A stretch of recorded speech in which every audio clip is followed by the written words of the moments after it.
search to find the answer something I forgot about it in 2 seconds. That's about it. All right, welcome to episode 2 of the Lancaster FGC interview. I don't really know if it's a podcast or not because there's only two of us, and it's not a red pill thing that people always associate podcasts with. But we have our next. I don't know. Would you like to call yourself a participant? Right? Are you a guest participant? A guest contender. Yeah, I guess you could say that. Yeah. One of our Raise the Bar members. He is the current winner of Guilty Gear Strive, and has a little bit of a rivalry going on with Roman, and I guess we'll get to that. But I want you to introduce yourself. Tell everybody who you are, where you're from, and also, in addition to that, what games you play. Obviously, we know you play Guilty Gear Strive, but if there's any other games you would like people to know, tell us, please. All right, my name is John. I go by Antagonist. My main games are Smash and Guilty Gear. Most of them don't really have a lot of tournaments, so it's been kind of iffy. But as soon as tournaments start to come around, I'll start getting to them a little bit more. I'm from New York originally. I came here I think 6 years ago. Actually, so it's been 6 years since I've been here. Yeah, I like it. You guys have nowhere to walk. You know what I'm saying? Everybody drive. But for games, I play a little bit of everything. Roguelikes. Not really a fan of RPG, but roguelike sports games, a lot of older games too. So yeah, that's really it about me. It's crazy to say, but how much older are we talking? PS2 is pretty much the oldest. I have a PS2. I have pretty much all of the classics on there. But you're a young guy. You're not that old. I mean, I sold my PS2 when I was younger, and I guess I was going through a stump where I just wanted to, feel that nostalgia again. And those games still hold up great to this day. And those games came out over 20 years ago, and they still hold up great. Def Jam, Street Games, Sly Cooper, Ratchet and Clank, all of those games really still hold up. So, once in a while, pop one in, play it. Guilty pleasure, My PS2 games sitting right there. You guys can't see it, but it's sitting right there. So, and when he does bring it, because we know each other so well, when he does bring it, pop in one of those and go crazy. But I guess the first thing is, when did you discover Raise the Bar? How did you discover Raise the Bar? What made you come to it? And why did you think it was a good fit for you to stay? I think I was overhearing Dan talk about Raise the Bar a couple of years ago when it was still in Springhouse Brewery. Okay. First thing, I was under 21 at the time, so he had to get me in. You know what I'm saying? I'm sorry, it was illegal at the time, but yeah, he had basically get me in. There were some other people in there, and we played Ultimate, and that was one time I think we went and played. Other than that, I don't remember any other thing happening there. Then it switched, and it became, I guess, Phoenix Smash. There was a fusion of Phoenix Smash and Space the Bar, so it became Phoenix Smash. I went there twice. I did okay first time, got third the second time, and after that it was finito. And it's not until now in 2023 that they came back and held 3 tournaments. I think 2. Yeah. 2 tournaments. The first one had a great turnout. The second one had a okay turnout, but I think I have a lot of faith that with the right resources, with the right resources, I think that this place can actually get some people going and get a good amount of people, even for a local. Big E Gaming. I know. I saw him on the train. Yeah. He had the merch. He had the merch on, so it's kind of hard to miss him. We got off at the same stop, and I was like, "Are you Big E Gaming? Big E. Well, I don't think he's Big E Smalls, but Big E Gaming, the local tournament." But I guess we'll start with the Smash stuff since you already go there. But before that, you already kind of touched into your history with games. Tell us more about that, like, what was your first game, and how did you get into Smash? Alright. My first Smash game. Well, it could be your Or first game ever. ever. Yes. First game ever would be, I was like 4 when I played Mario 64. That was like my first memory of playing a game, which is pretty old. Well, for me, I didn't know, I couldn't beat King Bob-omb because I was like 4 years old. But I ended up beating the game. I ended up beating the game when I was a lot older. And after that, I just fell in love with games. It was fun to me. I got a GameCube a couple years after that with Super Monkey Ball and Mortal Kombat. You can guess which one. Mortal Kombat on the GameCube? Yeah, I don't think there was a Mortal Kombat on the GameCube. It was either Super Monkey Ball and something else. Well, we can fact check that. Mortal Kombat? But then I started getting Sonic Heroes, Sonic Riders, a lot of Sonic games, a lot of Dragon Ball Z games, stuff like that. Then the GameCube turned to PS2, a lot of PS2 games. Then PS2 turned to PS3, Xbox 360, Xbox One, and PS4 what I have now. PS5 coming soon. Yeah, that's what I started. Yeah, because the 26. And Tekken then 8. And then for Smash, I basically got into it. I played Brawl, casual. My people around my age range played Brawl. I didn't grow up playing Melee 64. Played Brawl very casually with items.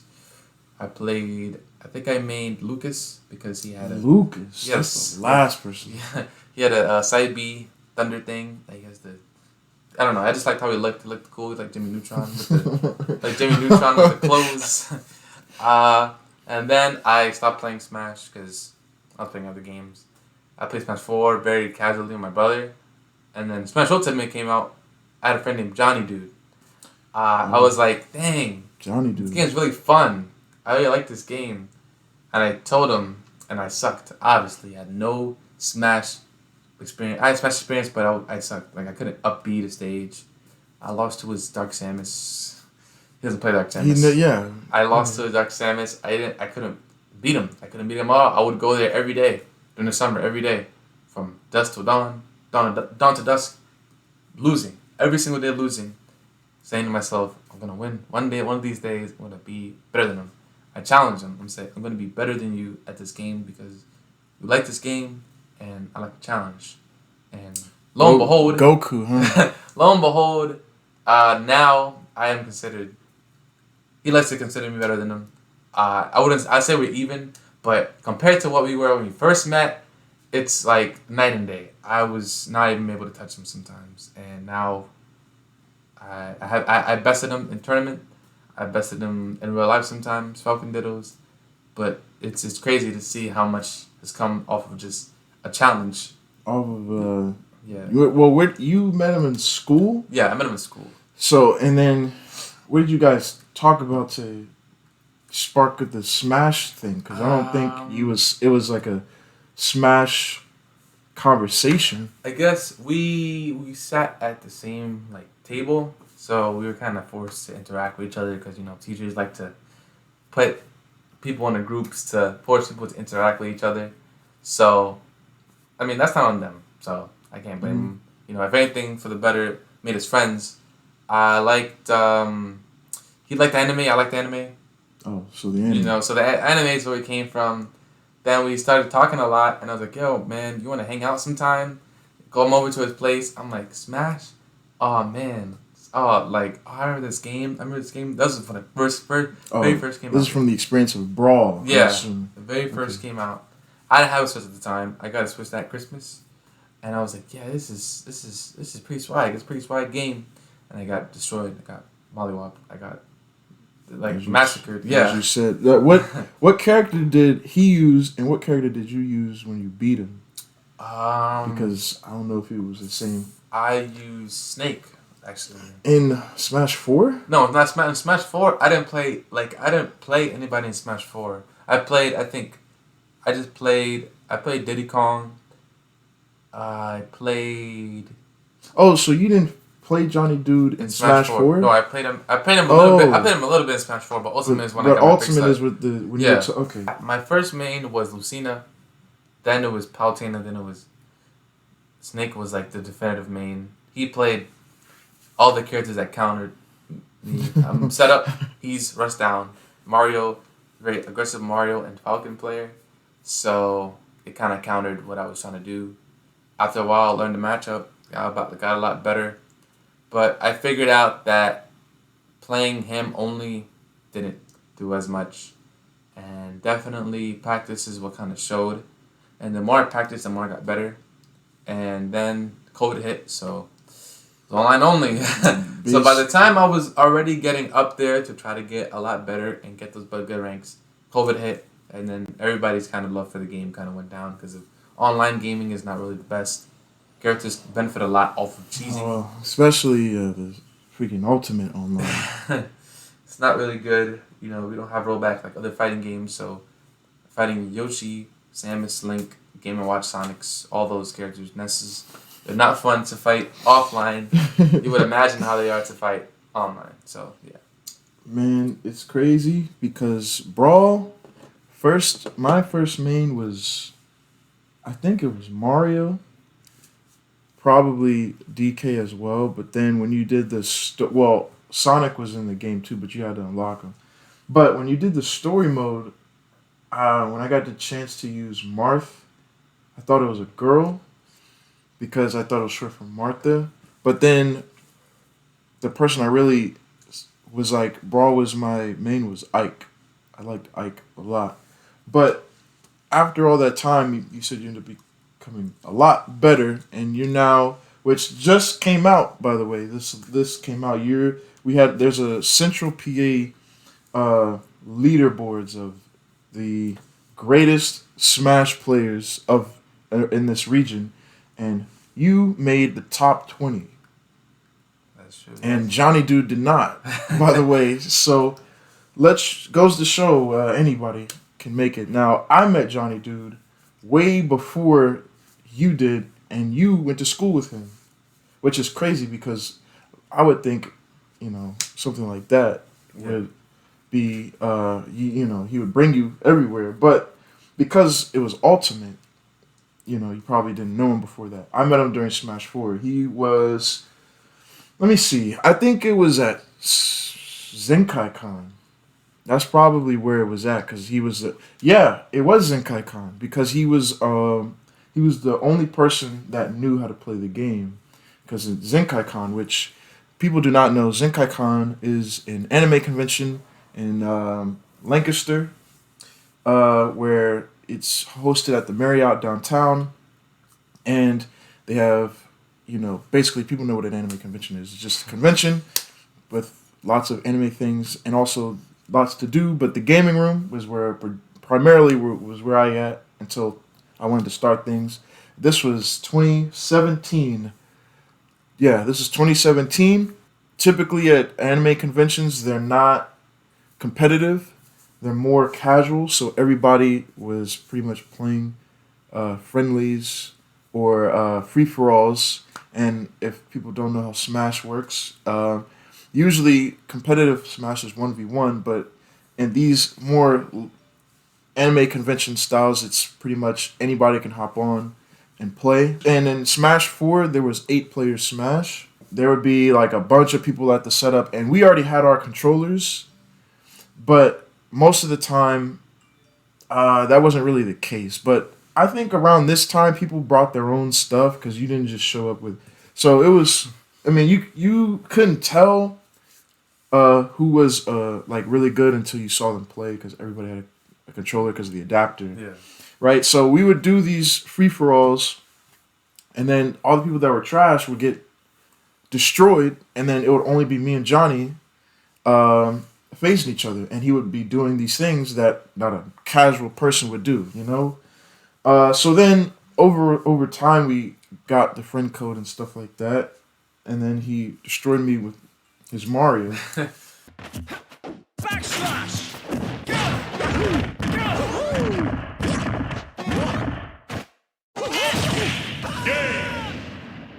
So I knew him through that. I brought him to Smash tournament where he got really far at the college that I was going to, and then that just became the I guess the extension of the friendship.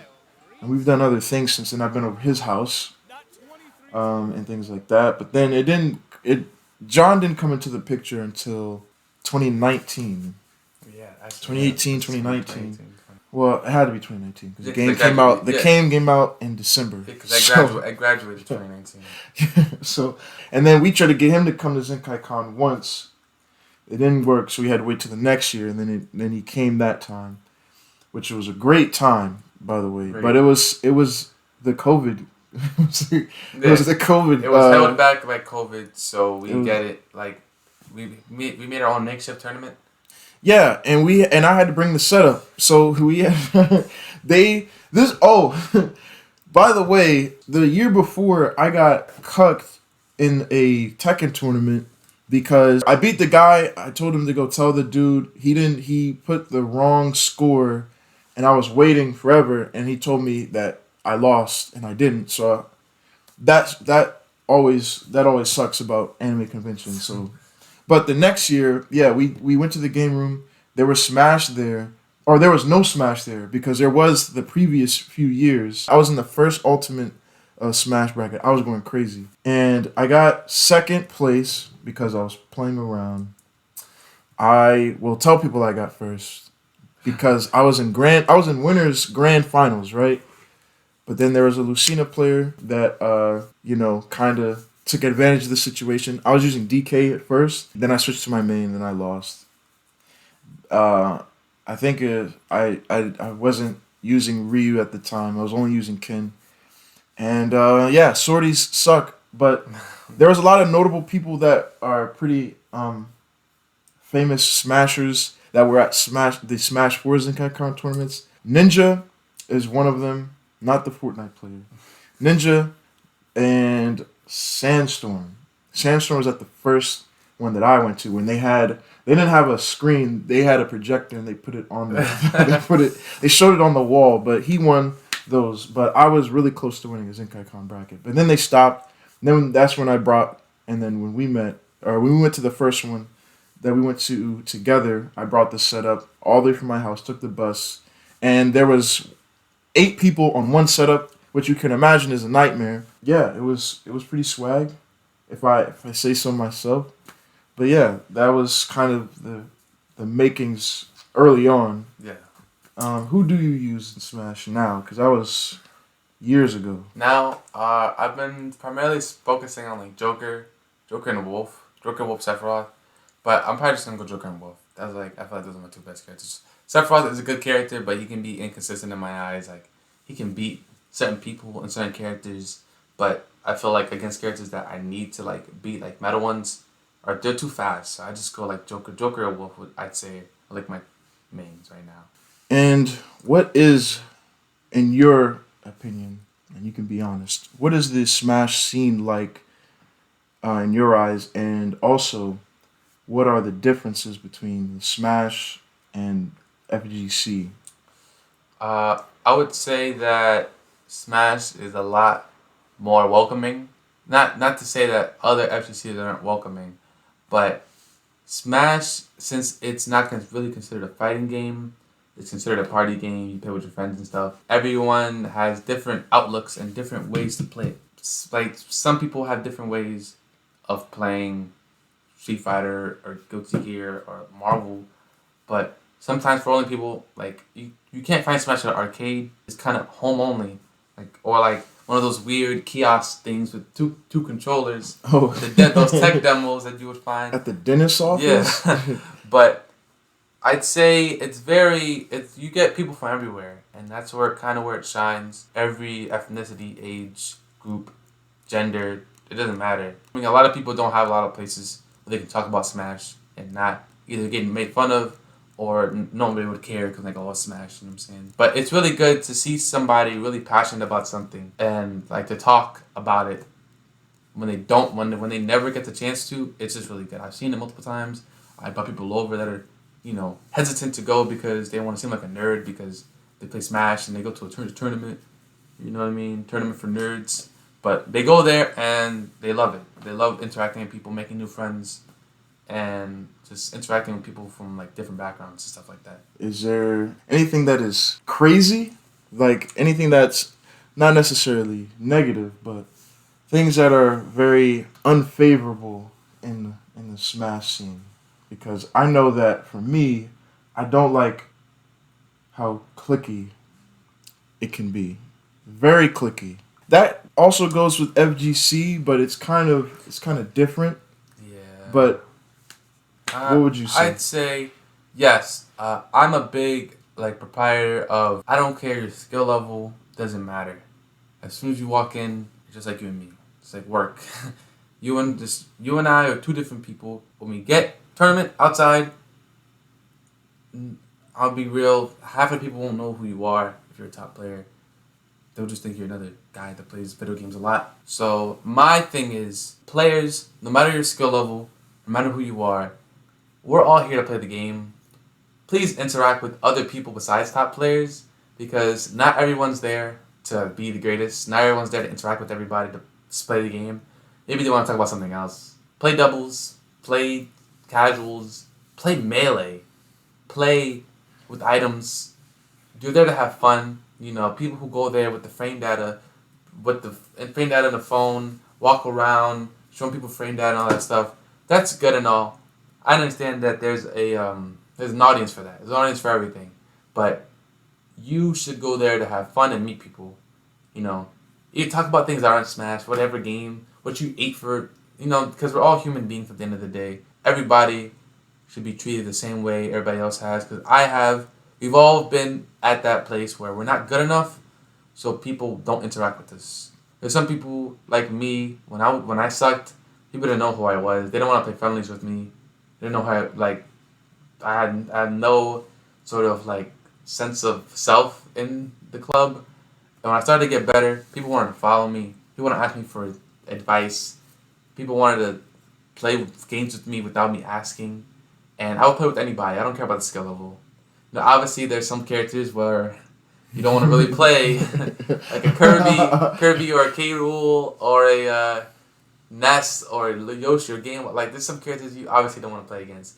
But to them, they don't see the game like that. They don't see it as a business. They don't see it as Evo level. They just see it as, I'm here to play the game, you're here to play the game. You know, let's play together. Obviously, some people are less lacking in social skills than others. I can't put that on everybody. That's not everyone's thing to go to a tournament to socialize, you know, hang out with people. They just kind of want to go, do their job, and leave. But if you're there for an event, whatever, major, local, regional, go out there, meet some new people, hang out, go out to eat, do something. Right? I mean, just have fun. You don't want to have, oh, yeah, I went to SmashCon, I played a couple games, went to a game booth, I left. That's it. You didn't do anything. You didn't go to, what's the little relax thing with, the cubes? Oh. The lounge right there. Yeah, it was the recharge station. The recharge station. There's plenty of places to eat. There's plenty of booths. Talk to people. Just interact with other people that play the game and treat them the same way that you want to be treated, because at one point you sucked at the game too. We aren't all MKLeos great at the game at 13, 12, 11. Prodigies are just great at the game. We all sucked at one point. And there was one point where people don't want to play with us because you suck. And that happens. But my message is play with everybody and just try to have as much fun as you can, because you never know when the scene is just going to die out. One of my differences glaring differences between the Smash and FGC is, like you said, people who really go there heavily invested in the frame data without with nary wins on their belt, but also its personality, and this goes beyond not being able to socialize. From what I've noticed, being from the Smash scene into the FGC, Smashers have a tendency to make it their lives being the best whatever player or really good at Smash. You know, they buy the jersey, they buy the merch, they get the controller. Their Twitter is a picture of their main. Their bio is this main, from this, first place, second place, or whatever, this. I haven't really seen that happen in local FGC. Now we're not talking about knee or anything like that, but I'm talking about like we see someone that has no global or national appeal in terms of tournament status, but they have merch with their name on it. They have a backpack with their name on it. They drown in pools, and they don't know how to do anything else. Like they don't do anything else. Like we went to a tournament, a major, for Smash, and there was a lot to do. There was a lot of booths and things like that, indie games and things like that. But most of the time, people wanted to practice. They didn't really want to experience the con for what it was. And also another thing that annoys me is that there's always this need for optimization. Like they need the least laggiest screen. They need the best controller and the best buttons. They need a fob. I don't know what that is. I don't see that happening with FGC. Like it's either someone gets a stick, a hitbox, or a D-pad. If they have merch, they either are a top player or they have a YouTube channel or whatever, something like that. When I've gone to Iron Fist Philly or New York tournament, nothing like that. Now, they may not be as accepting in terms of they any new person they see walk through the door, they're like huddled around them, which is not the case. It may feel uncomfortable because everybody's probably so familiar with each other that they don't even know anything about you. So it's harder to get to know someone when you're not as good, because to me, people only communicate with you if you're good at the game. But luckily, that hasn't really happened at Raise the Bar. So that's one of the differences. Is status, personality is lacking with the Smash people.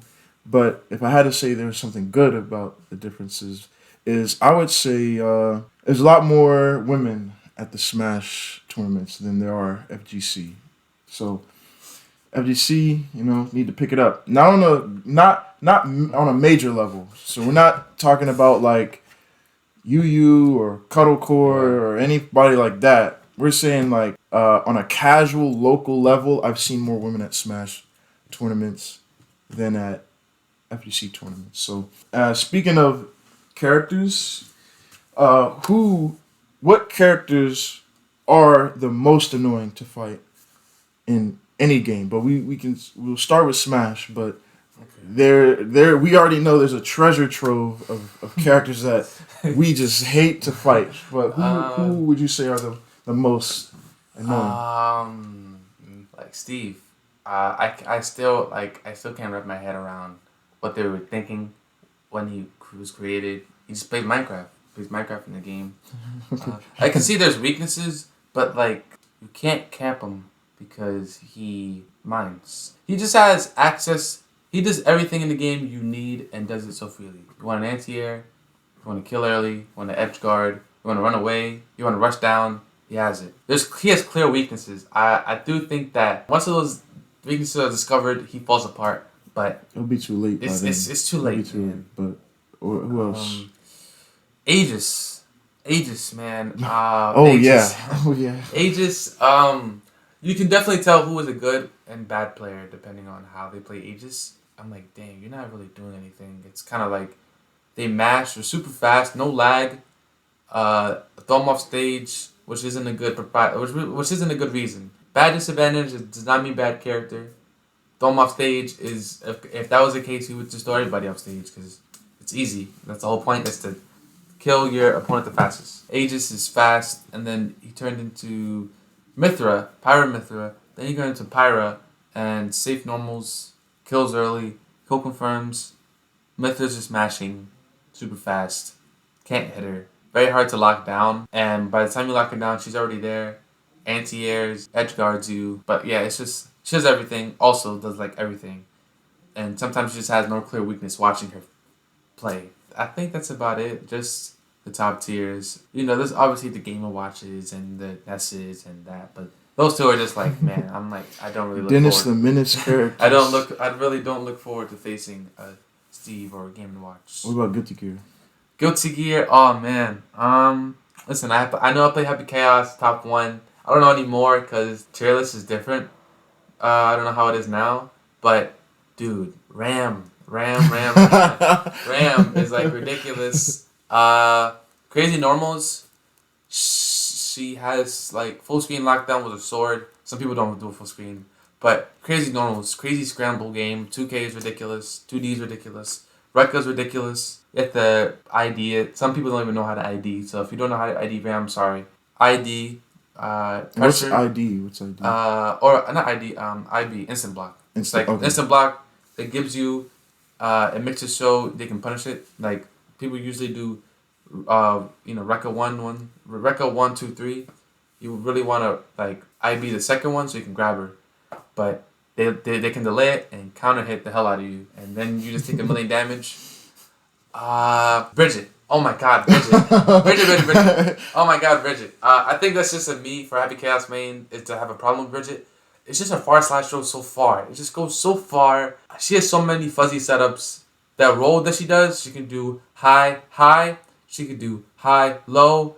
She could do high into a command grab while she's in the air. She could do like the weird like dust thing, fuzzy that like goes low and high. That's really annoying. And like neutral with her is like really like iffy. Like if you have the normals to stuff out her roll, that's okay. But like when you're in the corner, I mean I'm in the corner because I have no DP or reversal, so I don't have anything to really get out the corner besides good defense and trying to get out the corner. But yeah, facing Ram and Bridget are just like, it's like they play at the range, like their whole range is like across the screen. But that's coming from Happy Chaos main, so I can't say it all. But there are some times. I think that's it. Soul, Chip, like there's a lot of other characters that are really annoying. But those two, like Bridget and Ram, are like super like. I don't look forward to facing. Common answer, I would think, would be May. I'm surprised you didn't say May. Yeah, May is like ridiculous. She hits really hard. Really hard for I don't know what reason. I don't know who designed that. She hits really hard. Her charges, mind game are like it's just ridiculous. It's really fast. You kind of have to just I have to IB it to make sure you don't go far. She has a command grab. She has crazy air game. Like when she's she has like a weird jump. She goes like really high, but like not at an arc. She goes like up and down. She doesn't really go at an arc. Jumps in on you. Crazy disjoint because of an anchor. But yeah. My if I had to choose for Smash, there's a ton. I don't think I would want to go too deep, but obviously Yoshi. Yoshi is if people know me, if they know me from Smash, they know that Yoshi is the most annoying character that I have the most trouble with throughout all Smash games. It's been like that for years, and it hasn't changed. He hasn't changed. Nothing is new about the character. First off, his jump has super armor, so you can't edge guard him. He floats around everywhere. He has a shield that you can't break it. You can't shield poke. No, you can't shield poke. You can't shield poke. So he's the only character in the game that can't get hit as the shield is being held. Of course, there's Game & Watch, there's Ness, there's Lucas. Incineroar. I hate Incineroar. I love wrestling, but there's always heals, okay? And Incineroar is the dumbest character ever to be introduced into Smash besides Yoshi. It's only because he has the clothesline from hell that you can do from anywhere, and it kills super early. He has his counter, which is a buff, like it multiplies your damage, which doesn't make sense. He has the cheese up B, down throw up B thing, and he's heavy. So he stays on stage easily, and everybody wants to say, oh, he's bad. But everybody likes to say a character's bad, but then they see people using them and beating some of the best players. And then they still say he's bad. They just say that the player is great. SkyJ. No, if the character was bad, people would not be using them. Because if that was the case, we would see a lot more people using Little Mac, which is a character I also hate. Ganon, I guess. He's a lot better than he was before. So I don't believe that. So that's another thing, but we'll get into that. Ice Climbers, I hate ice climbers only because you never see them, and when you do see them, they all know how to do the stupid desyncs, and you just can't get out of it. And up air kills super early. I hate Olimar. I hate DDD. Well, when do you run into all of I them? hate Duck freaking Logic. Logic. Yeah. But if I had to cap it off and say if I could choose one more annoying person, Rob. That's what I was looking for. Rob. I hate Rob. There's too many Robs in this region. Rob this, Rob that. Link and Zelda. Those are the last two. But as far as Tekken goes, Oh man. where do I start? First off, Lars. Don't give me the crap that he's bad. I don't believe Nee. I will never believe Nee or any other person that says Lars is bad. Lars is not a bad character. He's the most animated character, or most anime-like character. He's super animated. Wall carry is outrageous since the last patch. And they added a new rage drive when they patched him, when they buffed him. They gave him a new rage drive. So he has 2 rage drives that starts from a low. And people will always deny this. They'll say Lars has no this, no that, no this, no that. Most people see him as bottom 5. And I actually see him as the worst character in the game these days. But I feel that Lars doesn't really have any good offensive tools like whatsoever. But Lars, his offensive gameplay just doesn't work at all. And the down for 2 replacement, for the standing down for 2, it's literally terrible. It's completely useless. So you'll duck in high level of play. People will just duck this and launch you. Works quite well in beginner and intermediate, but in high level play, you get killed for this move. And to add insult to injury, it actually doesn't track at all. You can step at both sides. But he has silent entry and all this jibber jabber magicians, Fugishi ball technique stuff, man. Everybody uses Lars, and they are at Tekken God Omega. Yoshimitsu, Elisa. I got the list right here. I hate Josie and Julia. I hate King players. I hate Kuma, Panda. Law. Oh, man. Law, Lay, Lily. Oh, boy. Lily is the worst. I think out of all of that, besides Xiao Yu and Negan and Master Raven, Lily is the worst out of the people that I hate. I hate Lily with a passion. Lily, again, wall carry is far, and you don't know where the moves come from. I can't react to these moves. I hate seeing any type of Lily player. I wish the worst for any person that uses Lily. It's a baby character. Anybody that wants to get good at the game can just pick up Lily and they'll win instantly. Like, you have to deal with a setup.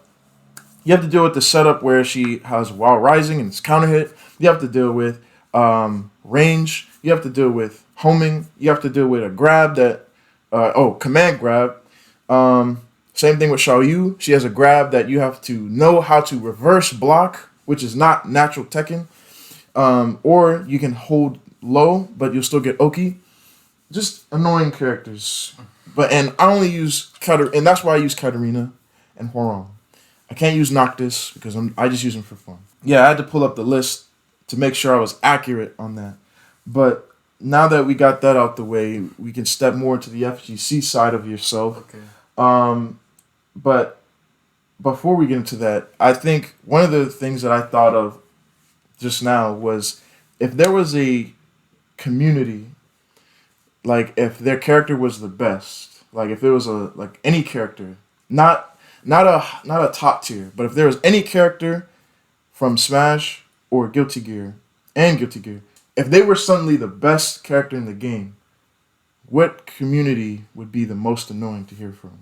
Because for me, if let's say, I think Shulk mains would be really annoying if Shulk was the best character. I also think Bowser Jr. mains would be the best if they were the best. they would be really annoying. But I think top 3, Kirby. Oh, Kirby would be pandemonium. Like, I wouldn't want to go to any tournaments at all. Like, I think if a Kirby main was at the top of the list, and if there was Kirby mains everywhere, bro, the merch, everything about that community would be super annoying. And if there was any low tier in Tekken, I would think it's already Lars, because people keep thinking that he's so bad. But I think Bears, the Bear community, if they were super good, I would only play. I would play Fall Guys at that point. I don't even want to deal with them. But who would you say? For Guilty Gear, oh man. Oh, and Little Mac. Little Mac mains. Little Mac mains would be annoying. This goes to say about every game. Potemkin. Potemkin mains? Any grappler main automatically thinks that they're the worst character in the game because they don't have the same resources as everybody else. They gotta get in with their hands. They gotta get in with their fists, kicks, headbutts, jump overs. But Potemkin mains are yes, because their number one go to any grappler is don't get grabbed. But then when you get grabbed, it's Oki Central. Yeah. And then you take 50% off of one mistake. So yes, because if Potemkin or any grappler main had a top tier and they were top tier, they would still find a way to complain because they're a grappler. So there's no winning. And they dress weird. And yeah, they like Tekken mains dress weird. Yeah, you can definitely. It's always a big guy. It's always the big guys that are always the big heavyset guys are always the grapplers. Or it's the skinny, tall really guys. Skinny guy. Yeah, those are always the grapplers as well. But for Smash, like a down player, downplaying. A lot of downplaying. Luigi. Luigi is like Luigi mains. Yeah. Luigi mains are ridiculous because like they wear the hat. They're very memey, and like they only play Luigi. Like they only play like those are like real character specialists. They only play Luigi. I would say maybe Donkey Kong. Oh yeah. Yeah, Donkey Kong sucks because I believe in this game Donkey Kong is like you have to be very optimal and you have to be very creative in what you do because a lot of characters have safe move, kill move, unreactable move, can't punish it. So I would definitely say Donkey Kong players because like grappler players, the typical are like a grappler, but they would also complain and say we can't get in. Still doesn't matter if we're top tier. We still can't get in. Doesn't matter. Also, they always wear. I've never seen a DK player not go to a tournament and have the DK tie on. DK tie. They always Conga, Momo, the one dude from the Wheat Smash video. I think audition with that. Pac-Man mains, Mega Man players.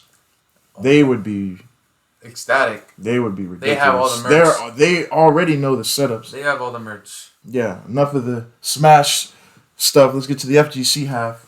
So the Goichi and Leffen thing we were talking about. What's wrong with that? Why don't you tell us why do you have some opinions about it as to why it's not that good? Yeah. But it's not because of the match, you said? It's because of the moment? It's more... Explain. It's more because of the moment. Like, Goichi, considered the best in the world, almost on the clock down at the time. I think he was like the friend of the best in the world, Goichi was. And here's Leffen, Smash melee guy, melee player. Smash players don't play fighting games. Smash is not a fighting game. They'll get trashed if you go into a fighting game. But then here, Leffen is in winners facing Goichi. In Dragon Ball. Which is not a game that Leffen is really accustomed to. He's a Smash player. So, challenging him in his game and taking a game off of him convincingly. Like, I think Leffen had two characters, I believe. Convincingly. It was crazy because we're like, damn, he might actually beat Goichi. Obviously, Goichi clutches it.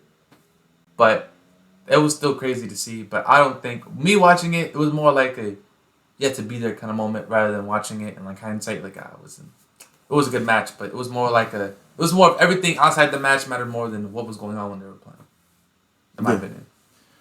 So why did you choose Guilty Gear as your fighting game of choice instead of, Mortal Kombat, Street Fighter, or Dragon Ball, or Eunice for people out there? So why did you choose Guilty Gear? I always thought it was cool. I always thought it was cool looking. I always thought it looked fun. And the only reason I really got into Guilty Gear Strive is because of Happy Chaos. Once I saw the Happy Chaos trailer and how people played him, how he pulled up in the whip, how he pulled up in the car with the glasses and like his attitude, I'm like, that looks like a swag character. So and then I just played Happy Chaos, and I played every day. Every day I practiced. I couldn't do a lot of things because the amount of execution you needed to do simple things was ridiculous. I'm like, damn, I gotta do a lot. I got 2 resources, zoning, up close, Oki, all that stuff. I'm like, I have to learn how to play a real fighting game. This is not Smash anymore. So I liked it. I practiced pretty much every day, combos, setups, matchups, labbing. Yeah, I just fell in love with the game. YouTube. Yeah. No, YouTube University. It got a little too crazy where I would go days without, sleeping. I would just go crazy and stay up to like 4 in the morning labbing. But that's love, right? Yeah, that's love for the character. That's real love for the character. I did play Johnny and Sin. I'm probably still gonna focus on Happy Chaos for the most part, but I do like Sin and Johnny. I do like those 2 characters. Your rivalry with Roman at Raise the Bar. How do you think that is? How do you think that's going? I like facing anybody that gives me a hard time because it kind of gives me a self-reflection on how hard I'm working and how good I actually am. So Roman did give me a run for my money the first time. I got him the second time. And I guess third time will be like, There'll be the good encompassing set. Encompassing set. So, and how did that first win? Because Roman won our first Guilty Gear tournament ever. So how did that go? Because I didn't, get to really see it. But how was that for you? Because I think that was your first offline Guilty Gear tournament. That was my first offline Guilty Gear tournaments. And it was good. It was good winning. I did practice a lot the week before, a couple days prior, to make sure everything was right. Execution was a big problem because I was dropping a lot of combos and messing up on a lot of simple stuff I shouldn't be messing up on. And the reads I was doing, playing against Kais, playing against other people, just in case he tried to whip out some other character. But yeah, it felt good. It just felt good that the practice paid off. But yeah, that's what really got me into watching Happy Chaos' thing and seeing how cool he was. And reminds you of Dudley with the whip. I mean, I can relate because the only reason why I would even touch Guilty Gear was because this guy played it, and the only person in the game that I even remotely found interest was Gio because she looked the closest to Katarina. So, but I'm not as much of a labber as he is. So, but with that being said, because I know you have some, what are your FGC hot takes? I asked this on the last episode, but I like hearing the where the Patrick meme where he's standing in the and they say, what opinion are you standing on that makes you act like this? So what FGC hot takes do you have that get you like that? You don't need a fancy controller to play the game. I don't like... Oh, to be good at the game. To be good at the game, you don't need a fancy controller. Just something you can use. Pad, stick. You don't need a stick to be good. If you play on the pad, save your money, man. Spending $300, $400 on a stick to still be the same person. If you want to learn it, be my guest. But don't go into it thinking that you're going to be the greatest in the world because you use hitbox. I don't like when people self-sabotage yourself and say, I'm not good, I suck, you wouldn't want to play me because I'm bad. It just draws people away from the game. I guess this goes into something that says, a very common quote I've heard for years. It's just a game. Oh. Yeah, so some people don't know how passionate somebody is about anything. You could just say it's just a shoe, or it's just a guitar, or it's just a laptop, it's just a camera. You don't know how passionate people are for things, so I think it's insulting to say it's just a game. It might be just a game to you, but some people, this is great passing time, a passion of theirs. I believe that you should be considerate of that.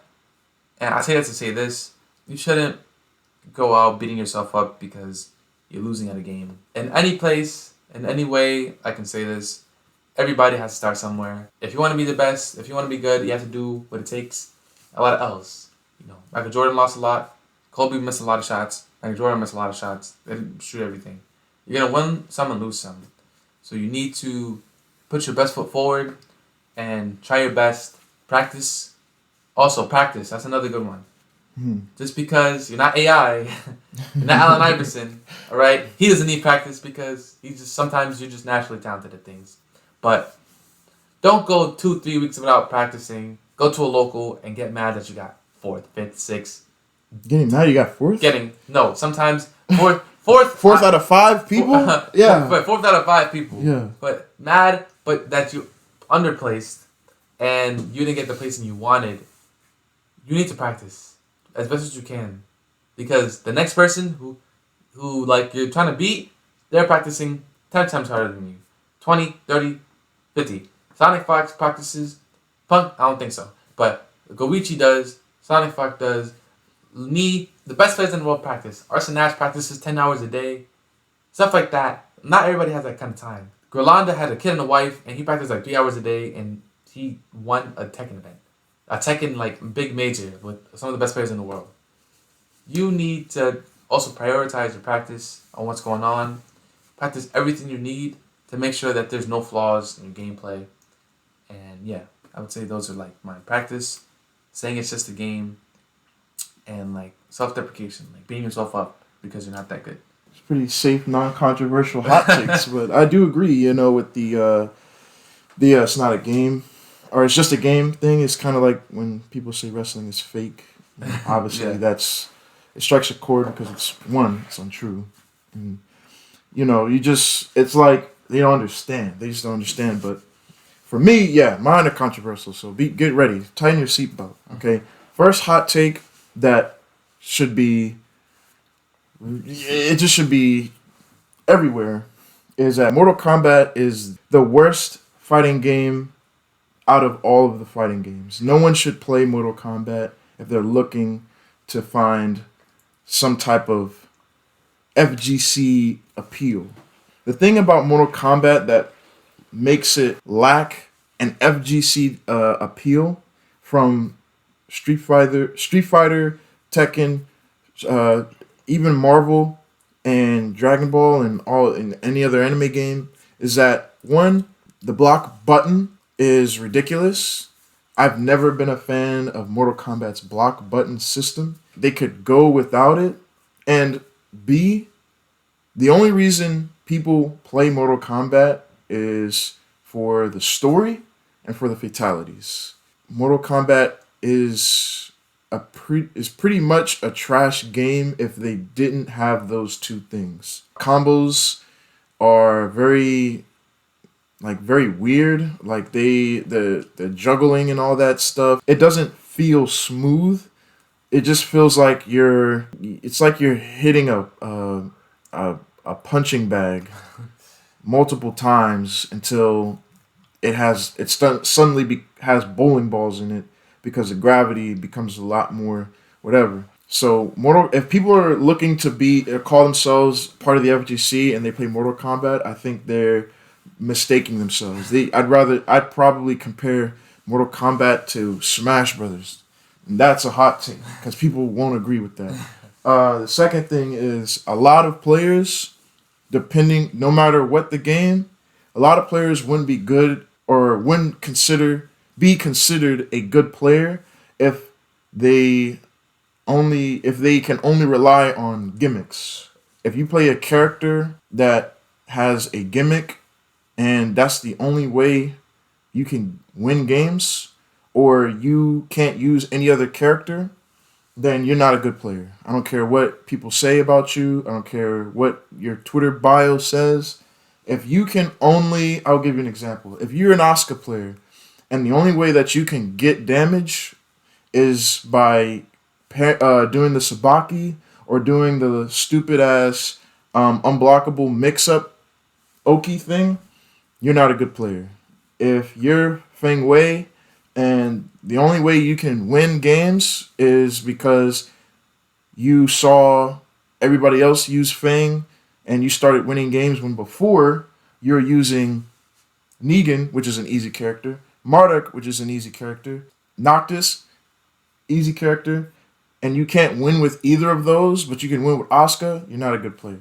So that's, and even with Street Fighter, if you started winning games with Zangief by grabbing, but you couldn't win games when you were using Cammy, you're not a good player. People are solo mains because they like the character, and there's other people who solo main because they tried somebody else, they couldn't get easy wins, and they went to one character and they started winning a lot. So it's basically like, because there are times where we play Smash, right? And there's times where we don't feel like playing our mains all the time. You know, we use different characters, and we enjoy playing different characters. And this is not even with Smash or anything like that. It's just like you can only play one character and enjoy and be good at it. That means you suck at the game, and you do not deserve to call yourself good if you're beating someone, but you can't win with anybody else. So those are my hot takes. I had another one on the last one. I think I forgot to say it. This is a good one, and then we'll move on. If you say something about a character and get backlash for it, but then a pro player says the same thing and everybody praises him, I find that real lame. That's one of the things I see so common. I could say that Jack down forward 1 is super annoying and should be nerfed. Everybody in the comments would be like, "You just bad at the game, yada yada yada, whatever." God forbid if Nee says Jack down forward 1 is annoying. Everybody's gonna be like, "Yeah, we should nerf this character," or whatever. I'll stand on that. Everybody is lame for switching up on people who have the same opinion, but they're not a top player. You can you can take that as you will, but it is what it is. I've seen it so many times. You can say one thing about a character, top player, because it's a top player, they don't, whatever. Let's talk about LOWTIERGOD for a little bit.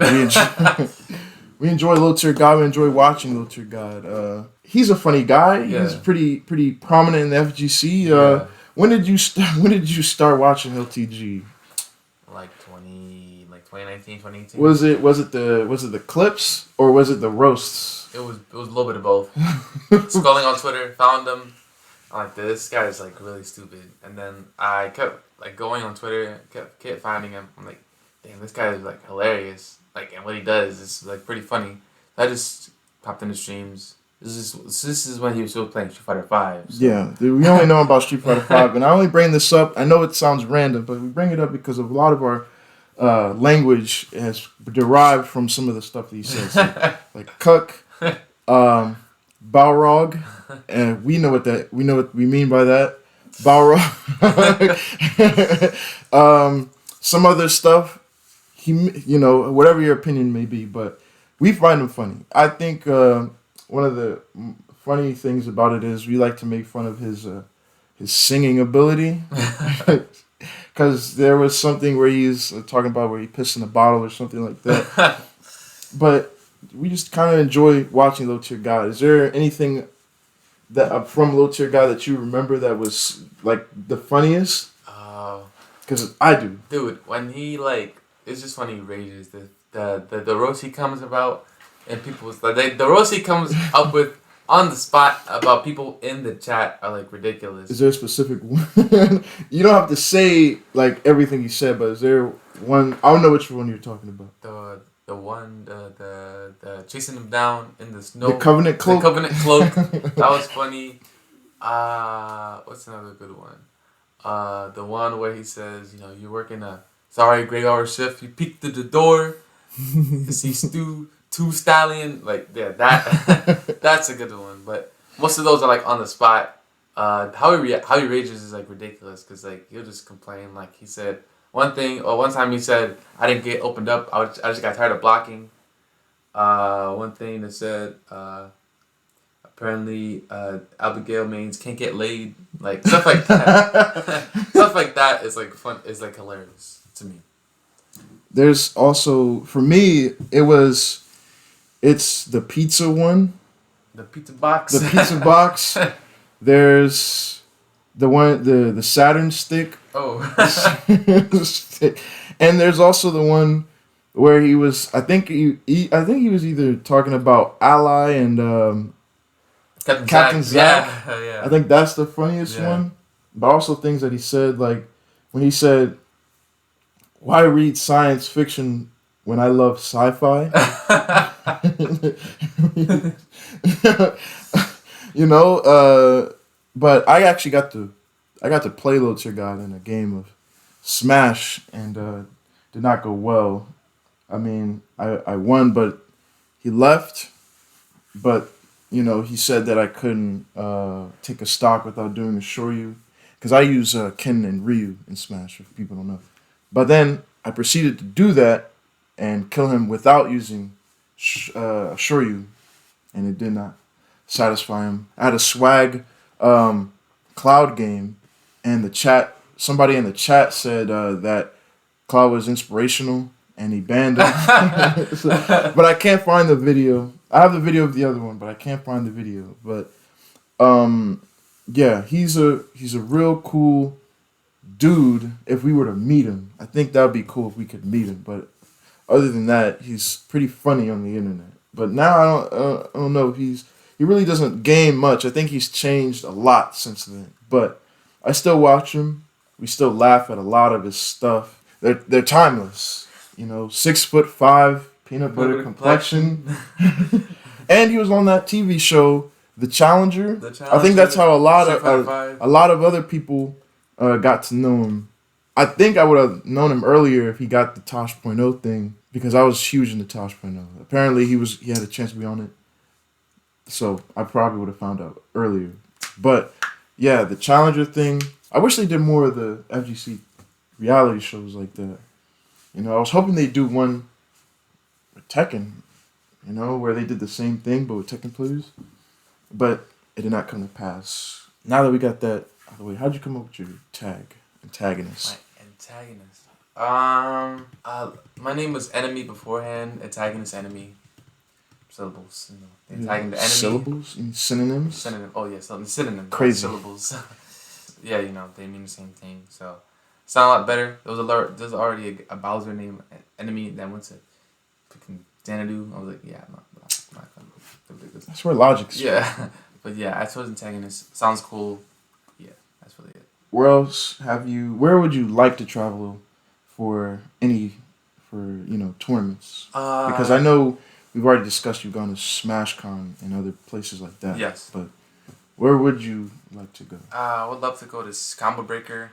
I'd love to go to CEO. I would love to go to something in Texas. Something in Texas. Something in Texas, like Texas Showdown or something like that. I don't know where Frosty is. I think it's Frosty. That's in... Frosty's in like Chicago, right? Somewhere cold. I mean, it's always cold. Somewhere in Texas, somewhere in California. And that's really it. In Japan, those like the 5 places: Combo Breaker, CEO, somewhere in Texas, somewhere in California, Japan. Well, what was going to SmashCon like? Because you went to your first one, and Yeah, I did. I've been to multiple, right? I think this was my 3rd or 4th SmashCon. Yeah. So yeah, what was that super major like? It's great, man. I recommend anybody to go. Go with a group of friends.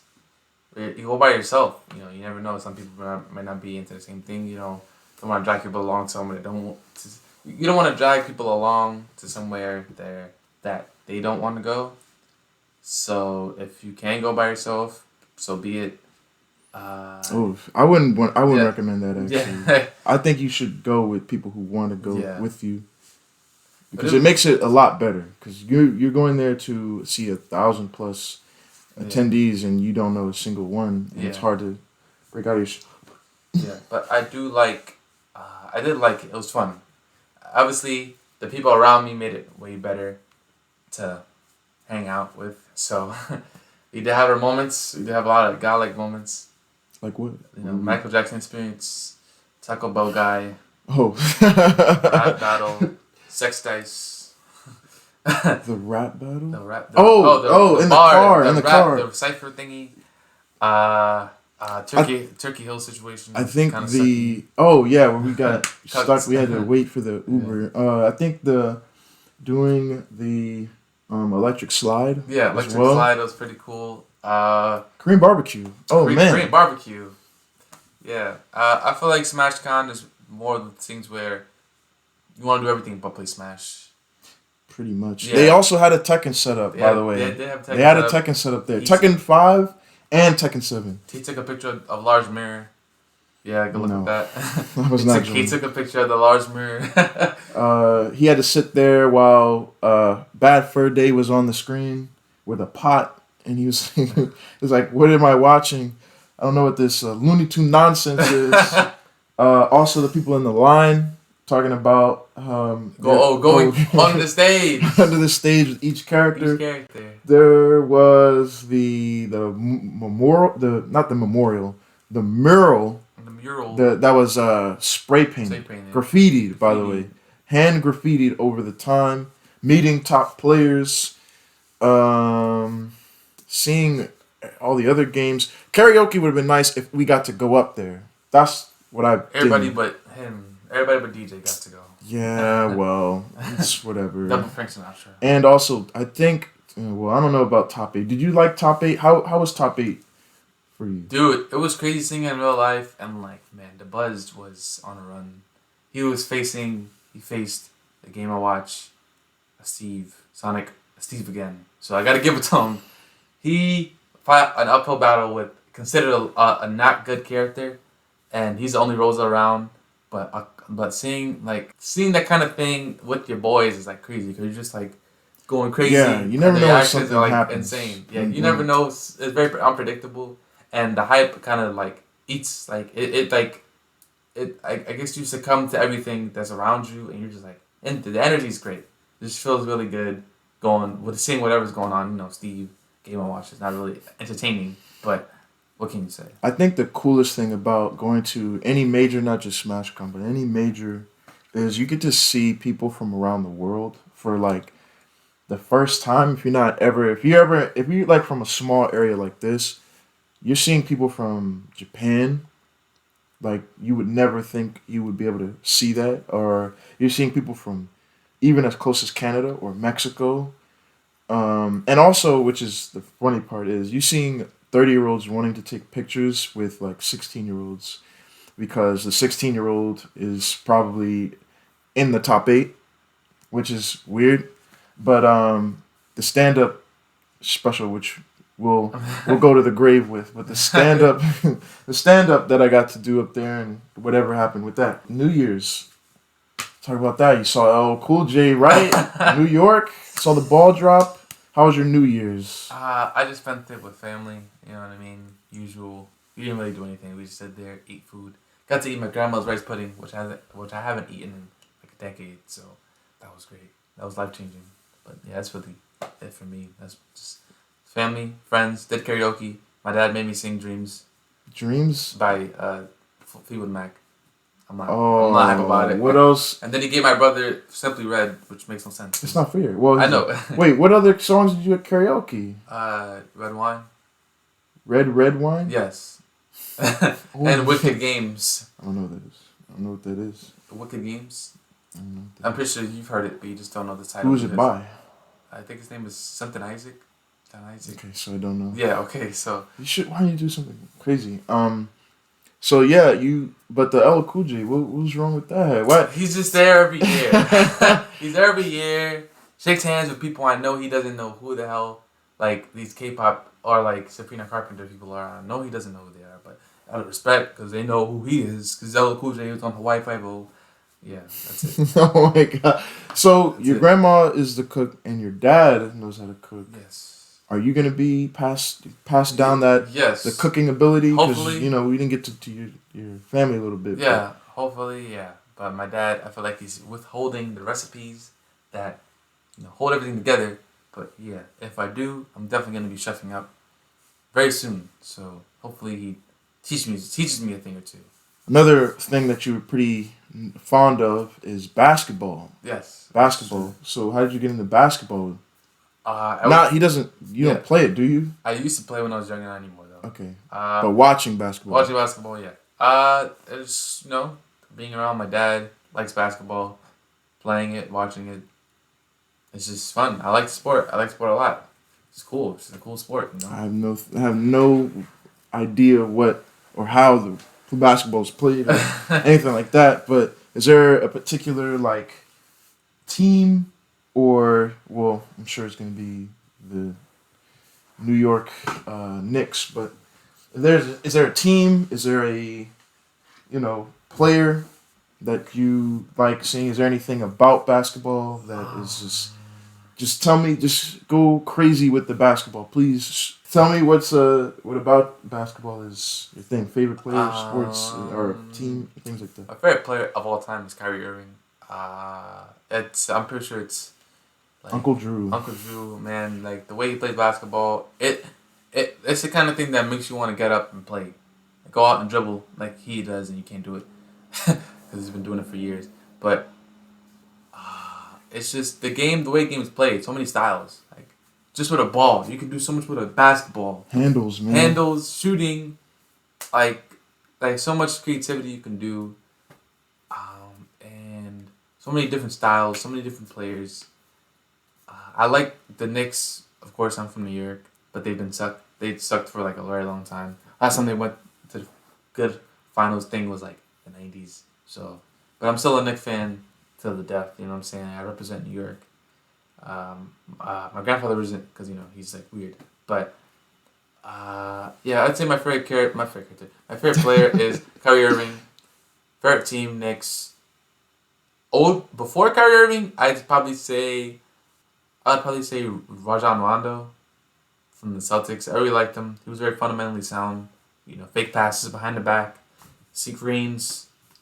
He played a very smart game. I like players like that play very like smart, like the very high IQ.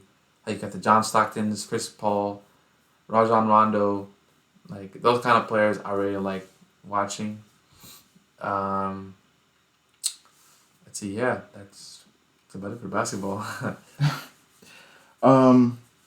So with that, like, so for me, I may not know a lot about basketball, but I know this about you. You're very good at recognizing players.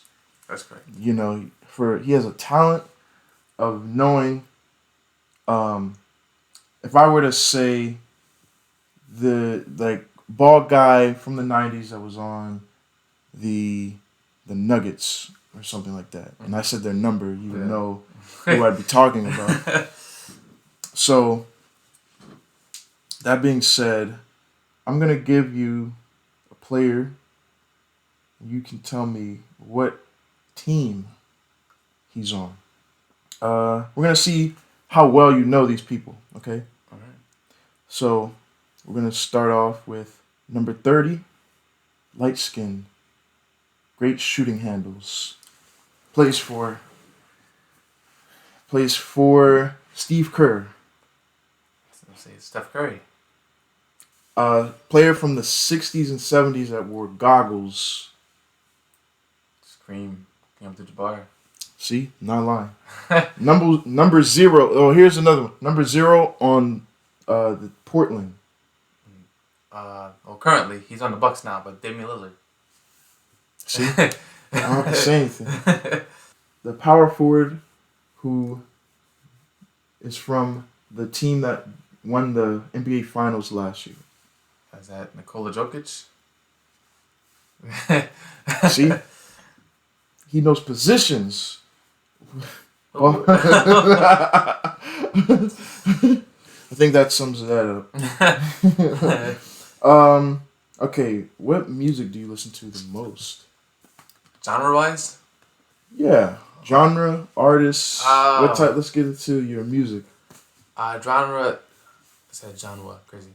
John Wall. Still in basketball. John Wall. Okay. Genre-wise, I would say probably it's very hard. I'm really into a lot of stuff, but probably 90s R&B is like a really pretty safe answer that I like to give to people. It's very easy to get into, and it's very easy to like it's relaxed. Like they're slow, fast, for a loved one, for your loved one, you know, for intimate sessions, for Dancing. getting the crowd pumped up. Yeah, 90s R&B is like a good go-to right there. Is that what you grew up on?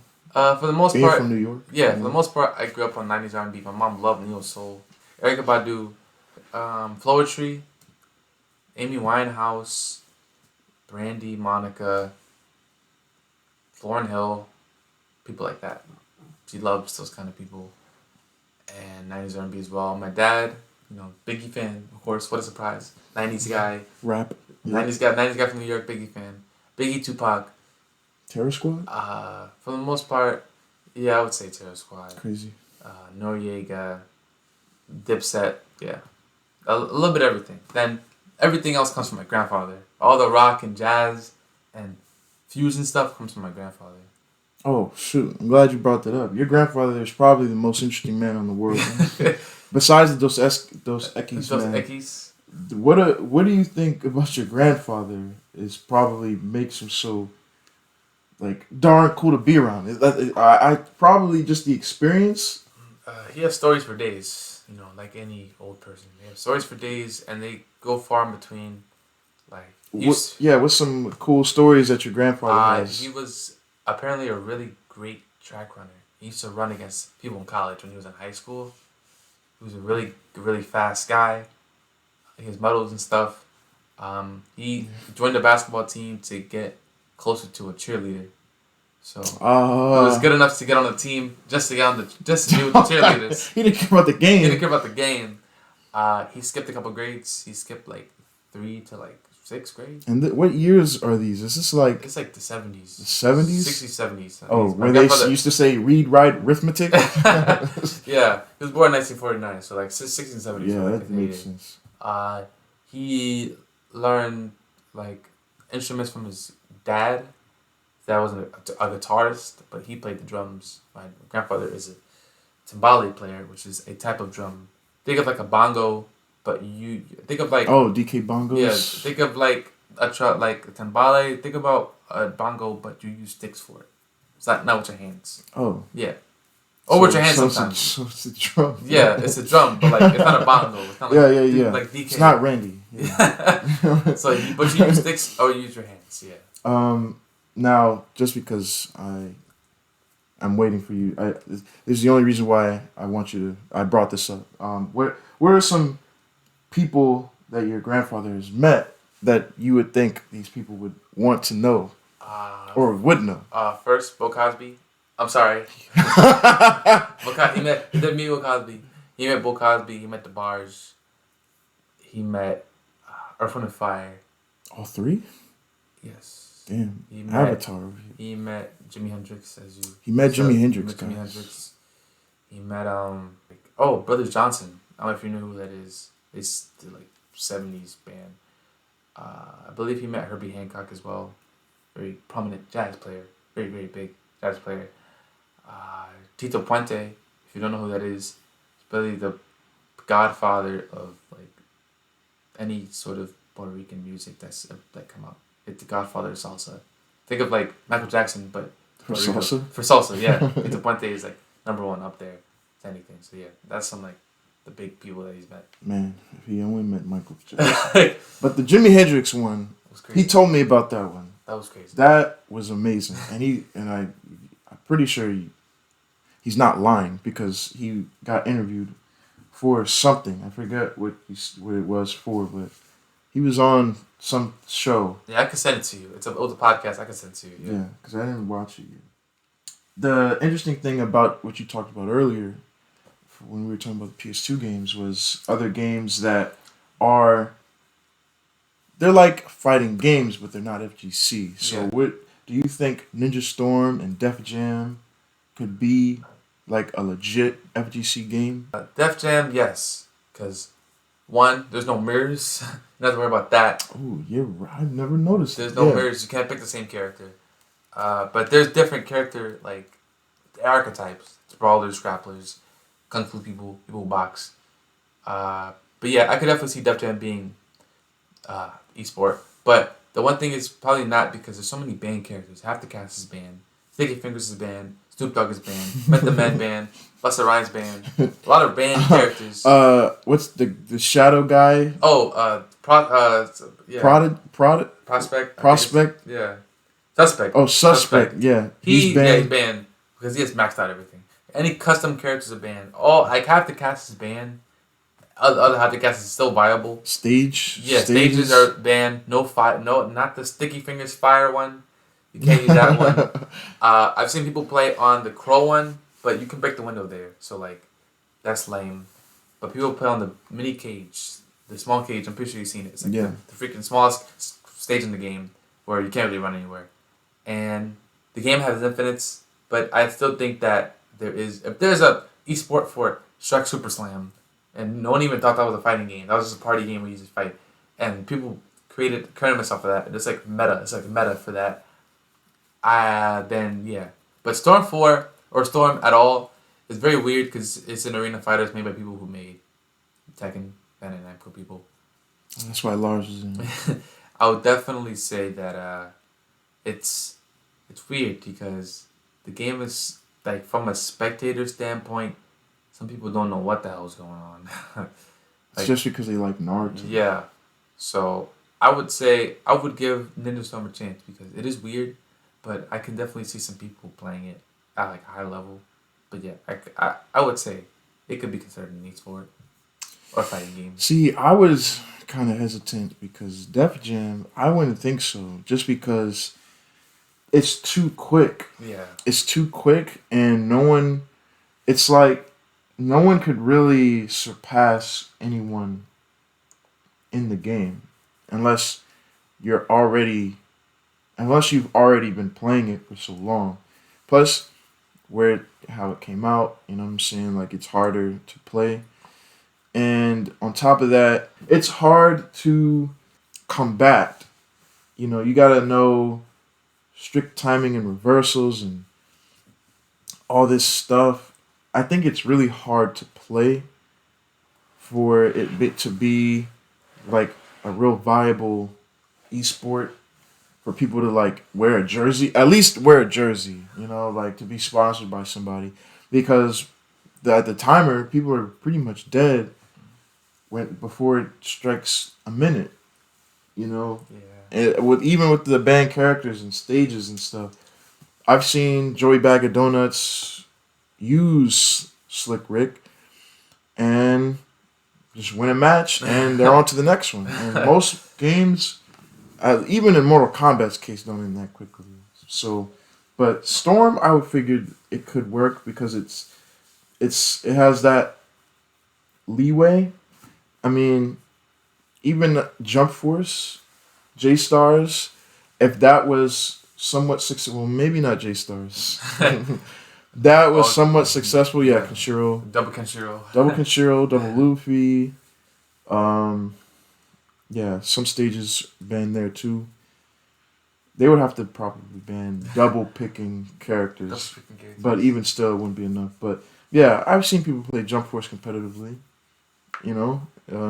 But it would just be kind of interesting to see if we would have like, you know, when you think of Tekken, you think of Knee. When you think of Street Fighter, you think of Daigo. When you think of Def Jam, you think of this guy. So, but if you had to choose any fighting game that is the hardest to play and get good at, which game do you think that would be? The typical answer would be Tekken because that's like everybody's pick. But my opinion would be Smash Bros. Really? Yes, because it's unlike any game that people play. It's not like Tekken. It's a platform fighter. A lot of elements. The ledge. Tekken. Weight. DI. SDI. Combos. Like, there's no... Like, you can fall out of a combo. Like, I do a down throw, you DI this way, combos over. I do an up throw, you go this way, combos over. and the creativity is where it kind of like shines. But don't get me wrong, Tekken is like backdashing and all that jazz. Like the Koreans had that on lock. But I think Smash Bros is a game I can play Smash and play Guilty Gear, but Sonic Fox can't play Smash. Neat can't play Smash. It's very hard for them to transfer over. It's gonna be very, very hard for them to transfer over, or maybe not. But we haven't seen. But we've seen Sonic Fox play Smash, and it was terrible. Yeah, it didn't look so good for Sonic Fox when he played Smash. But I would say Smash is like the hardest. If you want to get good at a competitive game, or a competitive fighting game, I would say like Smash would be the hardest. I said this last episode. I said I still think Dragon Ball is the hardest game to, in terms of getting good at, like to succeed at, because there's too many elements and combos last forever, and the mix-ups is very they can be unreactable. There's mix-ups that are done while a super is like clouding your character and you don't know what it is. Too many characters have too many of this. You know what I'm saying? Like the Dragon Rush, sparking, all of that, assists, like that. If I could choose a game to be good at, I would choose that. But interesting, I didn't even consider Smash being a part of that. I think the last thing before we get into speed round is any interesting stories you have since being in the gaming community, like going to a tournament and seeing something weird, something funny, something that no man would ever think they would see. Anything like that. Oh, we went to Smash Cons and I was playing with a keyboard. We played Yeah, Ganon. somebody was playing with a keyboard. And like, he took two stocks off of Kev. I'm sorry, Kev. He won. Yeah, Kev. Sorry, Kev, but you played the guy with the keyboard. Mostly things at Smash Con. I don't know what's up with the jerseys. I don't know what's up with the sandals. Please, man, wear some socks. Please. You're in a public space, wear some socks. Put the dogs away. But some dude had the curse combo. He had a hat, jersey, cargo shorts, and sandals with the dogs out. And they come in flocks. That was pretty hilarious. I don't know, people going around saying that they suck, money matching, but then there'll be like a top player in the area. That's also really lame because you're trying to get people up. That's normal. You're trying to come up everybody on people. knows about that. Everybody knows about that. Because like, oh man, I suck. I'm like, man, if you suck, then why are you telling people for money? Like, that's not a good gamble. That makes no sense. Like, I'm not gonna challenge people to play Smash for money or challenge people to play golf. I don't know how to play golf. I'm not gonna tell you to play golf. I'm telling you to play something that I know how to play. There's not a lot of like crazy stuff that goes on around here that's like insane. Besides like people raging, throwing stuff, that's kind of crazy. Storming out, it's really awkward. Like just like, damn. And then like you stop your game and they just like, look over, see what's going on over there. You keep gaming. Playing in a classroom at Macumsey was pretty whack because you have to go all the way around. You have to like do like heaps of hurdles to like jump over. Zenkaikon, we played a makeshift tournament off of a setup we brought, losing challenge, and yeah, that was cursed. That was like struggle was real. I think that's it for the most part. Most of them like SmashCon stuff. So like I really want to travel more so I can have more of more like things. More things to say. Fingerless gloves is one. The dude at Zenkaikon who had like a birth defect where his hand was his fingers were kind of like not developed, but he won the tournament. I think that was cool. But I think the one that comes to mind whenever I ask this question for me is the time where we, instead of, usually at FGC tournaments, they do money matches for games to play top players, but I was in a rock, paper, scissors money match that drew so much attention that top players started to join. And it started in a McDonald's. We started in McDonald's and we brought it all the way to the venue, and then it just became this thing. So, and I lost. I won a bunch of times, but I gambled all my money on the last match before I was going to pull out, the top Luigi player at the time. This wasn't the first time. The first time I did it, I was amazing. I didn't keep going. But the second time, the next year we did it again, and I lost to a Luigi player, Matt Elegant. So, yeah, that was kind of cool that I've never seen anybody do that, you know. That's over. We're going to get to the nitty-gritty, okay? We're going to get to speed round. I like to do this. I like to do these speed rounds every once in a while to see what other things people are interested in. And, of course, like I said last time, these are random. These are things I just came up with on the spot. They may do something with what we talked about. They may not. We'll see. Who knows? Who knows how many there are? Maybe there's a lot. Maybe there's not. Bars.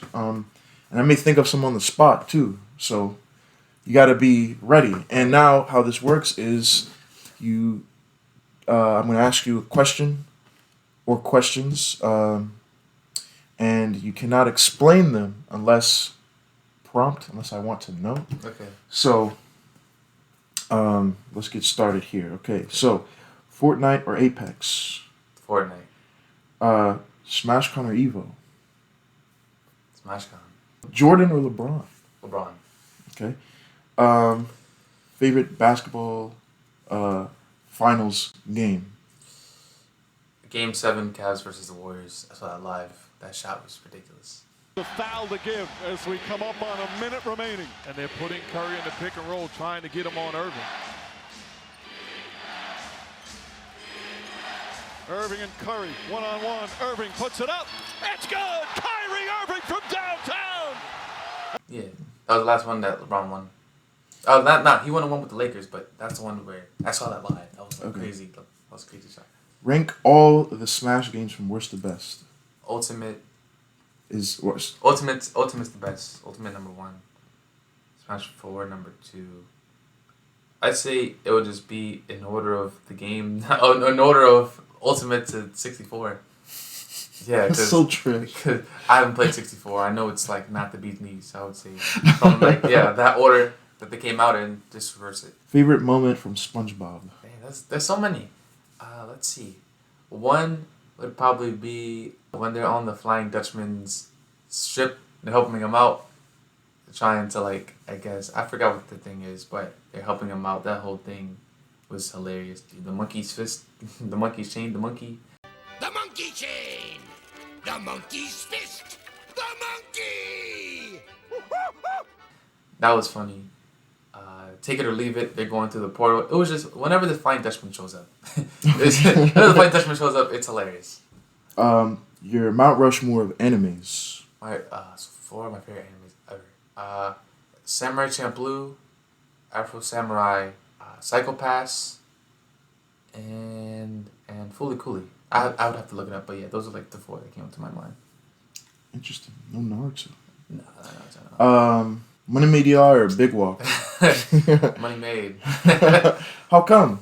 I would love to hear why. He's better. He's a better artist. Maybe because he has better recording equipment, and he's more versatile than Big Walk. I've only heard drill from Big Walk. Drill and love songs and drill love song. But Money Made is very versatile. He switched his style up multiple times. Do we ask for it? No. Did it work? No.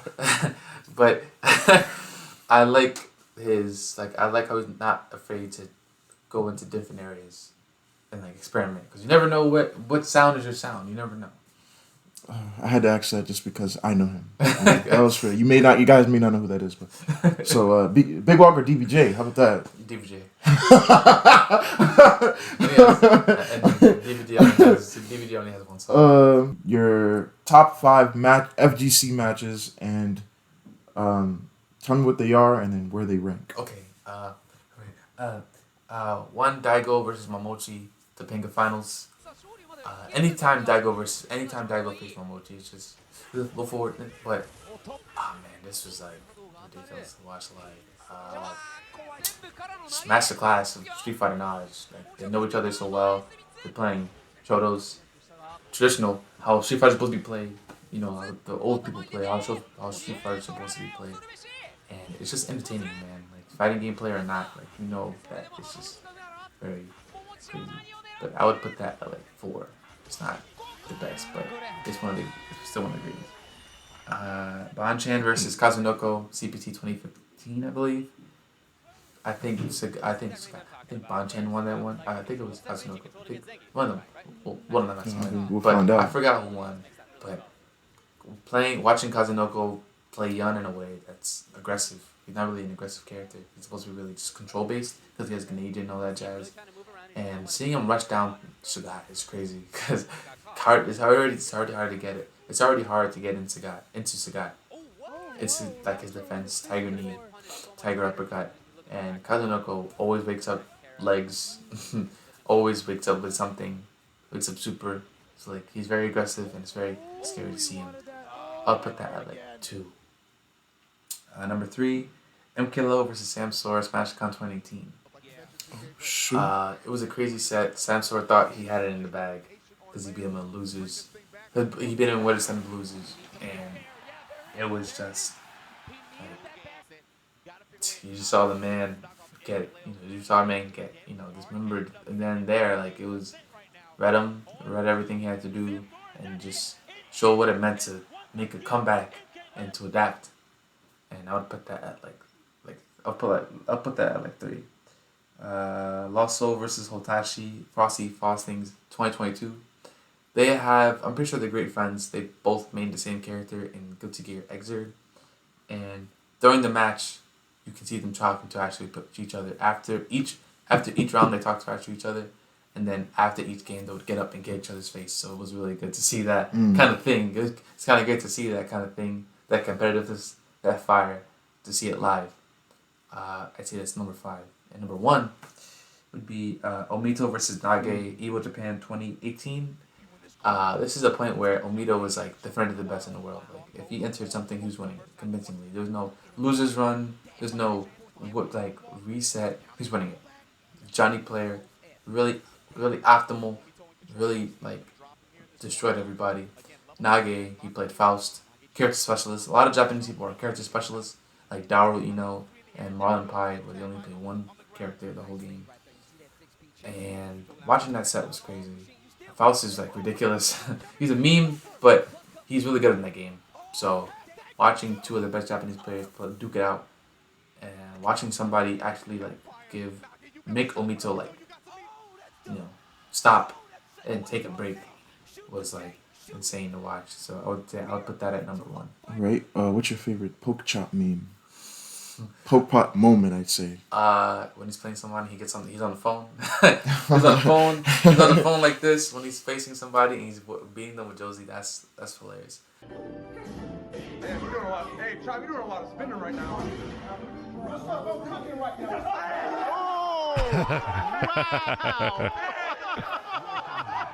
And besides the Tiger Knee, Tiger Knee. Hey, my nigga, I'm making a combo video. What? God damn. What? Tiger, really on this nigga, man. When he's playing against Eris, making the pizza where he's wearing the polo button-up shirt. And that's another good one. Drilling me. I don't even know what you're saying half the time, amigo. Check this shit out. You like that shit? He's Italian. Making pizzas with that shit. They're all hilarious. Every time Pokchop does something, it's fun. It's hilarious. Why do you like Tweek? Why do I like Tweek as a player? Dude, he's just so creative. The stuff he does is ridiculous. Movement is ridiculous. He makes it seem it's so effortless, and he's just very entertaining to watch. Sometimes he camps the hell out of people, but you never see the same thing twice with Tweek. There's always different situations. What's more entertaining to watch, Smash 4 or Smash Ultimate? Smash 4. I feel like it was more control based. Smash Ultimate's very sporadic. You could be winning and then you get hit twice and you're dead. And then you get hit twice again, you're dead. And that's it. With Smash, you could say the same thing about Smash 4. But watching MKLeo and Zero were it was poetry in motion. It was insane watching. You saw the outplays happen then and there. There was no spot dashes, cancel this, whip this, save this. It's if you did something on my shield, I grabbed you. Stuff like that. It's I like it. It was more neutral based, even though there was Samus up throw, up air, down throw, up air, and Ryu, Shoryu, and Bayonetta everything. But yeah, I would say Smash 4 is like more entertaining. It looked more of like a Smash game than Ultimate. Ultimate looks like a bunch of circus stuff sometimes. Now, the last one. Now, I purposely withheld this for you because I wanted to be live. What's your favorite Evo moment from Smash 4, Smash Ultimate, Tekken, Street Fighter, Guilty Gear, and Dragon Ball? I don't count Mortal Kombat. So Okay. Don't even think about that. Smash 4. Smash 4. I would say Smash 4. I'd say when I think Zero won the first Evo against Mr. R. Got the read. Okay. Got that read. That was crazy. Smash Ultimate. Smash Ultimate. There was only like one. MKLO versus Tweek. There was two. Okay. MKLO versus Tweek was kind of just like crazy. Crazy comeback. Losers. He had to do a whole day of losers and then go another whole day of losers, and he won the whole thing. And it just looked like unstoppable. He just looked like he was an element. So yeah, I'd say that Oh, one. you're right. There was only one. Yeah, there was only one. Okay, well, Yeah, there was only could have been pools. I don't know. Tekken. Tekken Evo. Arson Ash winning from like winners, beating everybody. Oh, when he was the unknown. Yeah, when he was unknown, he had no money to get back because they cucked him. Oh, so you like this story? Yeah, the story. He cucked them and he won. No one knew who the hell he was. He was like, "Who's this guy beating Korean guys?" With Kazumi. No one plays that character. Then everyone started playing Kazumi, and to no avail because it didn't work out because you're not optimizing. So yeah. Shoot, it's a geese trailer. To be honest with you, I'm not gonna lie. Or Lil Masha, but Street Fighter. It could be any Street Fighter, and it doesn't have to be the Daigo period. I'd say Tokido vs Punk, Evo. That Evo war. 2017. 2017. Oh. Yeah, man, that was crazy. Just watching, I'm sorry, Punk, but you became somewhat of a choke artist over the years. Yeah, he cried after that. Yeah, I mean, you would too. You're so close to Evo. But yeah, that was insane. Watching Tokido just do what he does. So he already has Evos under his belt, and this is another one to put on the shelf. You know what I mean?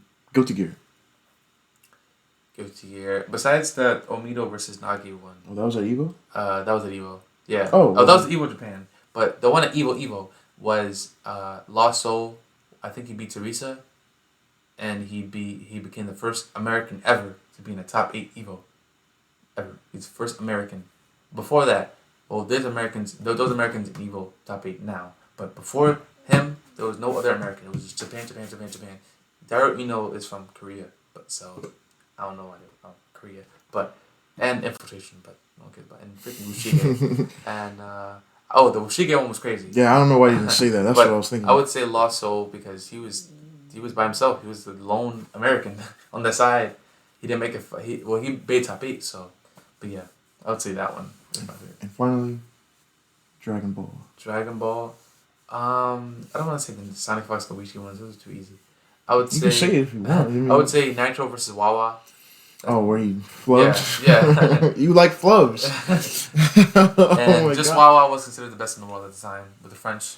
Him and Yasha were like going crazy, and just like optimization, bro. Optimization is ridiculous. Like to optimize at that level at that time when you need it the most, it's just insane. And Wawa just showed that lab work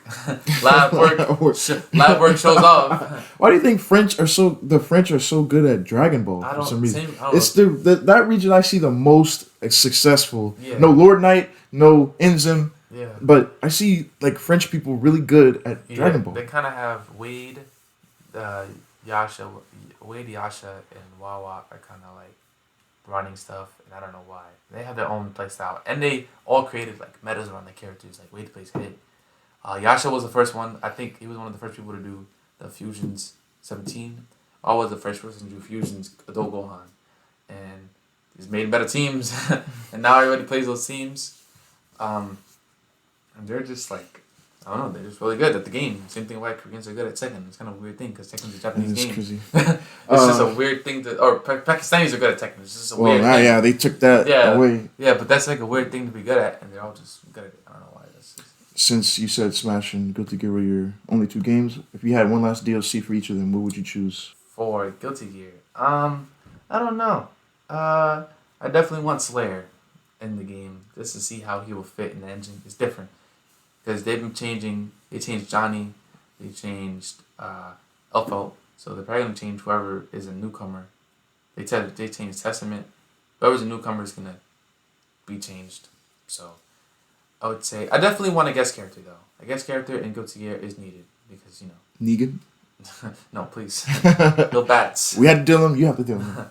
Definitely a guest character. For Smash, Dante.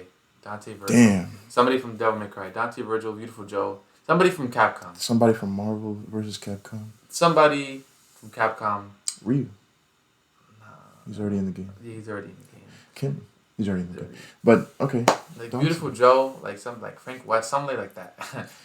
I would say, yeah. That's it. I made some. Yeah, like I said, I made some speed rounds on the spot. As you can tell, the ones that required more explanation. But that was the second episode, man. I hope to have more people on here. Might not be live like this, like it is. It's just because we know each other. Yeah. But I'm glad you came out. Well, course. you're over here anyway. Yeah. So, is there anything else you want to say, and where people can find you? Is there anything else, Pop or Cindo? I mean, that's about it. I play myself a lot. I'm always up for games in both games. Just let me know. My Discord I should be in the Discord with FGC. So you should find me. Name's Antagonist. I have the Boondocks Usher profile picture. Not hard to spot. But I'm always up for games. Always up to play, talk. Yeah, that's pretty much it. Sweet. Well, we're going to end it there. Thank you guys for sticking with us. If you decided to watch the whole thing, it's been 2 hours. And, man, what a day it's been, So we're going to get out of here and see you next time, next episode. So, Red Rose FGC.